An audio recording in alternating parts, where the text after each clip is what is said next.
याद रखिए कि आने वाले वर्तमान में आप जो कुछ भी करना चाहते हैं उसकी शुरुआत आज से ही होती है। इसका मतलब लोगों को हो सकता है कि ये रिफॉर्म पसंद ना आए और शायद इस बीच ये रिफॉर्म से वो खुश ना हो।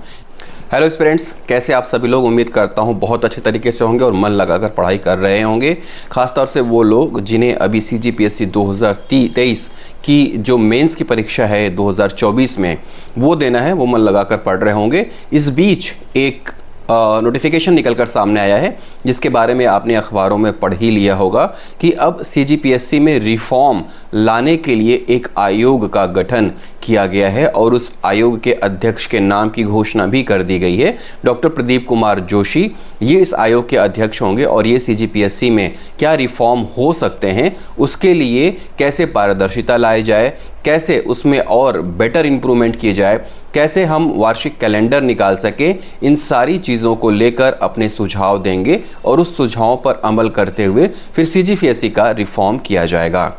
सवाल ये उठता है कि आखिरकार इसकी ज़रूरत क्यों पड़ गई, क्यों इस तरह के रिफॉर्म लाने की ज़रूरत पड़ गई और क्यों एक ऐसे व्यक्ति को इस आयोग का अध्यक्ष बनाया गया है जो UPSC के चेयरमैन रह चुके हैं। लेकिन आपके लिए ये भी जानना ज़रूरी है कि आप फिलहाल वर्तमान में CGPSC की जो परीक्षा दे रहे हैं, जो सिलेबस आप कर रहे हैं, उसका भी योगदान इन्हीं को हो जाता है। क्योंकि एक समय जब CGPSC के मेंस परीक्षा ऑप्शनल होते थे उसमें भी टिक लगाया जाता था। उसके बाद डॉक्टर प्रदीप कुमार जोशी को CGPSC का अध्यक्ष बनाया गया था और उन्होंने उस वक्त रिफॉर्म लाते हुए 2012 के आसपास CGPSC का न सिर्फ सिलेबस चेंज किया था बल्कि मेंस को भी डिस्क्रिप्टिव पैटर्न में देने के लिए अपना रूल चेंज किया था ताकि UPSC में लोगों को फ़ायदा मिल सके।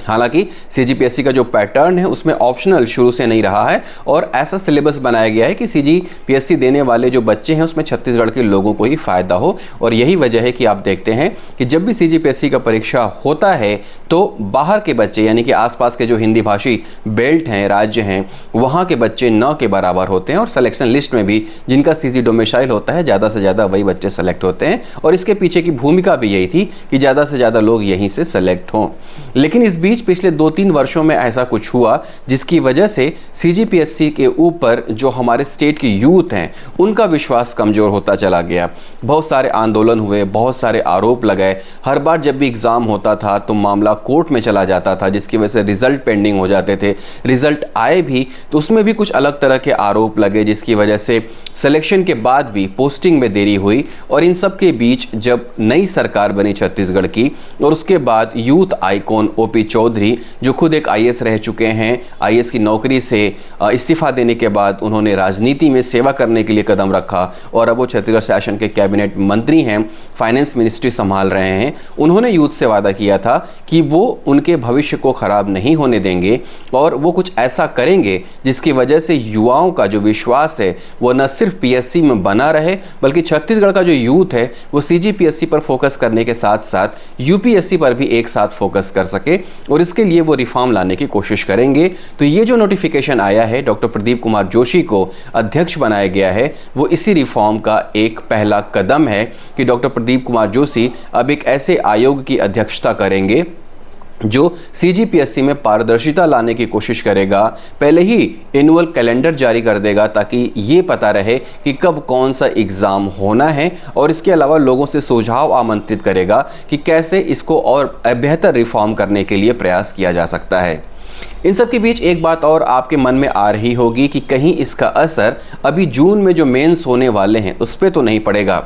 तो इस बात से आप बिल्कुल निश्चिंत हो जाइए। अभी जिस सिलेबस के हिसाब से आपने प्रीलिम्स की परीक्षा दी है और नोटिफिकेशन में जो मेंस का सिलेबस दिया हुआ है अभी तो आपको उसी सिलेबस पे एग्ज़ाम देना है, उसमें कहीं कुछ चेंजेस होने नहीं जा रहे हैं। तो आपको अपने सिलेबस से स्टिक रहना है, उसी पे फोकस करना है और उसी के अकॉर्डिंगली पढ़ना है ताकि आप अपने मेंस को बेहतर तरीके से फोकस कर सकें। और इन सब के बीच एक बदलाव तो आपने देख लिया कि पिछले 2-3 वर्षों में जब भी PSC का एग्ज़ाम हुआ है तो मॉडल आंसर तो जारी हुआ है लेकिन दावा आपत्ति करने के बाद अमेंडमेंट मॉडल आंसर जारी नहीं हुआ। लेकिन इस बार वो प्रथा खत्म कर दी गई है और न सिर्फ मॉडल आंसर के बाद दावापत्ती लिए गए, बल्कि अमेंडमेंट मॉडल आंसर भी जारी किया गया और इस बार मैक्सिमम जो कैंडिडेट थे जिन्होंने दावा आपत्ति किया था उनकी बातों को सुना भी गया और इसीलिए 7 ऐसे क्वेश्चन जिनके आंसर्स में डाउट थे उनको डिलीट कर दिया गया और 7 ऐसे क्वेश्चन जिनके आंसर गलत लग रहे थे उनके आंसर को चेंज कर लिया गया। यानी कि इस बार सीजीपीएससी का जो रिजल्ट आएगा 2023 का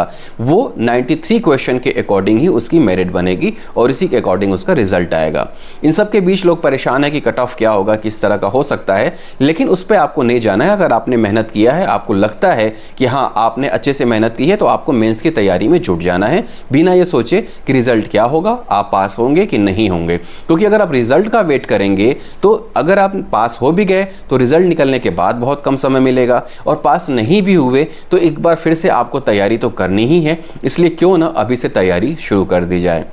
याद रखिए कि आने वाले वर्तमान में आप जो कुछ भी करना चाहते हैं उसकी शुरुआत आज से ही होती है। आज से जो भी काम आप शुरू करेंगे उसी का रिजल्ट आने वाले कल में आपको दिखेगा।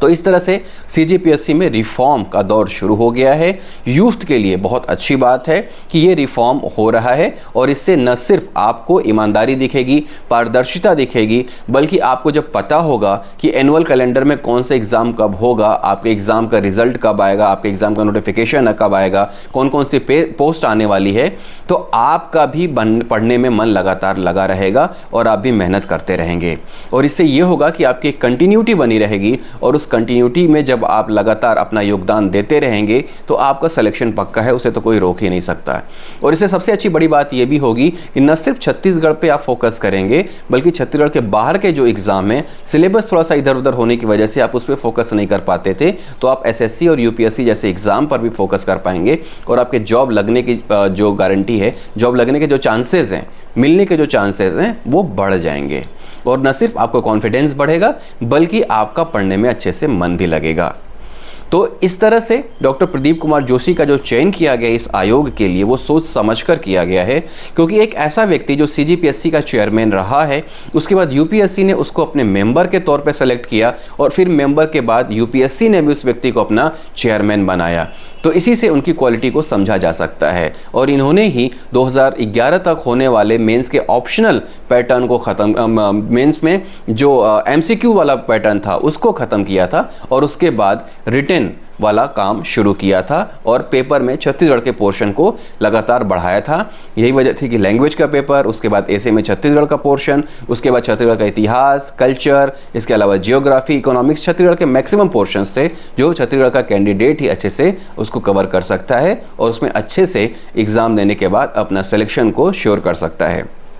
तो मुझे लगता है आप सभी को इस रिफॉर्म से खुश होना चाहिए। हालांकि जब मैंने टेलीग्राम पे ये नोटिफिकेशन डाला तो मुझे ऐसा दिखा कि जो थंब डाउन वाले कमेंट है वो कुछ ज़्यादा ही उस पर टिक लगे हुए हैं और थंब राइट वाले जो कमेंट है वो कम लगे हुए हैं। इसका मतलब लोगों को हो सकता है कि ये रिफॉर्म पसंद ना आए और शायद इस बीच ये रिफॉर्म से वो खुश ना हो, लेकिन आपको इस बात से क्लियर हो जाना चाहिए कि ये जो रिफॉर्म है ये अभी आने वाले समय में लागू होगा। फिलहाल ये जो पीएससी है, ये जो मेंस होने वाला है, इसके रिजल्ट पर इस रिफॉर्म का कोई असर नहीं पड़ेगा। तो आपको मन लगा के अपनी तैयारी जारी रखनी है, लगातार पढ़ाई करती रहनी है। और डॉक्टर प्रदीप कुमार जोशी के आने से एक बात तो श्योर है कि यूथ के हित में ही जो फैसला आएगा वही रहेगा, क्योंकि जो डॉक्टर प्रदीप कुमार जोशी ने जो सीजीपीएससी के भी चेयरमैन रहे, यूपीएससी के भी चेयरमैन रहे, लगातार उन्होंने यूथ के हित में काम किया है और उनके द्वारा जो लगातार की जा रही ट्रांसपेरेंसी है उसका असर यूपीएससी में दिखता है, उसका असर सीजीपीएससी में भी दिखता है। क्योंकि यही वजह है